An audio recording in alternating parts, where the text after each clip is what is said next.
ସୁବ୍ରତ ପିଲାମାନେ ଆଜି ଇନ୍ଦ୍ରଧନୁ ଦେଖିଛ ତ? କୋଉଠି ଦେଖିଛ? ଆକାଶରେ କେତେବେଳେ ପଡେ? ବର୍ଷା ଆଉ ଖରା ହେଲେ। ତାହେଲେ 7ଟି ରଙ୍ଗ ତାହେଲେ ଜାଣିଛ? ତା ନାଁ ସବୁ କଣ କଣ ଜାଣିଛ? ତାହେଲେ ଆମେ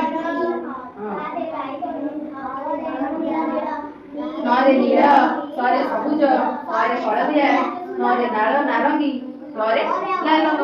ତମେ ତ ସବୁ ଜାଣିଛ କଲର ବିଷୟରେ, 7ଟି ରଙ୍ଗ ବିଷୟରେ। ତାହେଲେ ଆମେ ଗୀତ ମାଧ୍ୟମରେ ପଢିବା 7ଟି ରଙ୍ଗକୁ ହେଲା। ତାହେଲେ ମୁଁ ଯେମିତି କହିବି ମୋ ସବୁ ସେମିତି କହିବ। କଣ କହିବ? ନାଚିବଟି? ବାଘ ନିଶ ହନାଲା, ବାଘ ନିଶ ହନାଲା, ବାଘ ନିଶ ହନାଲା, ବାଘ ନିଶ ହନାଲା। ତାହେଲେ ବାଘଟା ନିଶ କଣ ହଲଉଛି? ନାଇଁ ଏଟା ହେଲା ବାଘ ନିଶ ହନାଲା ହେଲା। ତାହେଲେ ଏଟା କାଇଁ କହିଲା? ତାହେଲେ 7ଟି ଯୋଉ ରଙ୍ଗ ଅଛି ତାର ପ୍ରଥମ ଅକ୍ଷରକୁ ନେଇକି କଣ ହେଇଛି? ଏ ସବୁତିକ ରଙ୍ଗର ଗୋଟେ ସର୍ଟ ଭାଗ କରାଯାଇଛି ହେଲା। ତାହେଲେ ସେ ତାର ସର୍ଟ ଫର୍ମରେ କଣ ହଉଛି? ଏଟା ତାର ଛୋଟ ଅକ୍ଷର କରାଯାଇଛି, ତାକୁ ସଂକ୍ଷିପ୍ତ କରିକି ତାକୁ କୁହାଯାଇଛି ବାଘ ନିଶ ହନାଲା। ବୁଝିଲା? ତାହେଲେ ଗୀତ ମାଧ୍ୟମରେ ପଢିବା।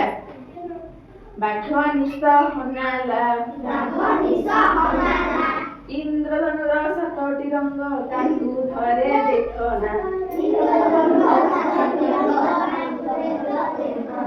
ବାଘ ନିଶ ହନାଲା, ବାଘ ନିଶ ହନାଲା, ବାଘ ନିଶ ହନାଲା, ବାଘ ନିଶ ହନାଲା, ବାଘ ନିଶ ହନାଲା, ବାଘ ନିଶ ହନାଲା, ବାଘ ନିଶ ହନାଲା, ବାଘ ନିଶ ହନାଲା। ବାରେ ବାଇ, ଘରେ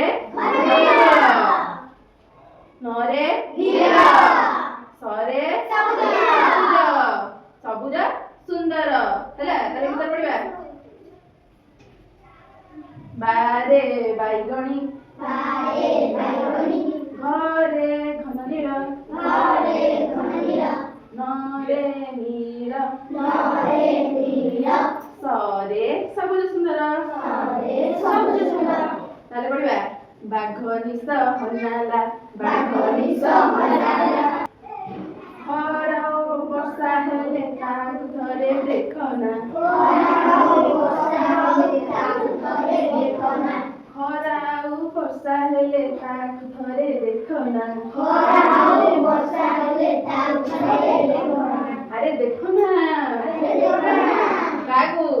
ଇନ୍ଦ୍ରଧନୁକୁ। ତାହେଲେ କଣ କହିବା? ବାଘ ନିଶ ହନାଲା, ବାଘ ନିଶ ହନାଲା, ବାଘ ନିଶ ହନାଲା, ବାଘ ନିଶ ହନାଲା, ହରେ ହେଲା ହଳଦିଆ, ହରେ ହେଲା ହଳଦିଆ, ନରେ ହେଲା ନାରଙ୍ଗୀ, ନରେ ହେଲା ନାରଙ୍ଗୀ, ଲରେ ହେଲା ରଙ୍ଗଲା, ଲରେ ହେଲା ରଙ୍ଗଲା, ଇନ୍ଦ୍ରଧନୁର 7ରଙ୍ଗୀ, ଇନ୍ଦ୍ରଧନୁର 7ରଙ୍ଗୀ, ଇନ୍ଦ୍ରଧନୁର 7ରଙ୍ଗୀ, ଇନ୍ଦ୍ରଧନୁର 7ରଙ୍ଗୀ, ଇନ୍ଦ୍ର ରଜା ଟାଣିଦେଲେ, ଇନ୍ଦ୍ର ରଜା ଟାଣିଦେଲେ, ତାକୁ ଥରେ ଦେଖନା, ତାକୁ ଥରେ ଦେଖନା, ଇନ୍ଦ୍ର ରଜା ଟାଣିଦେଲେ, ଇନ୍ଦ୍ର ରଜା ଟାଣିଦେଲେ, ତାକୁ ଥରେ ଦେଖନା, ତାକୁ ଥରେ ଦେଖନା।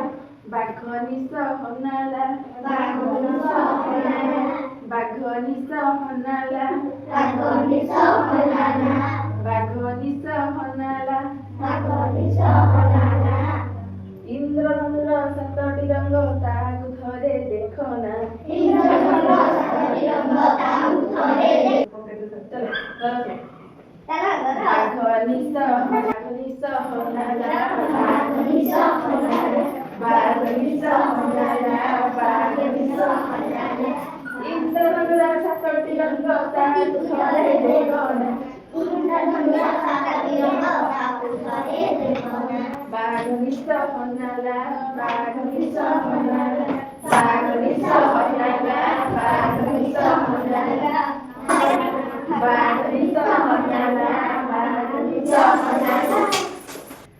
ତାହେଲେ ଏମିତି ଆଉ ସବୁ କଣ ବଢିଆ ଗୀତ ଅଛି, ତାକୁ ଏମିତି ଗାଇବା ଆଉ ଅଭିନୟ କରିବା ହେଲା।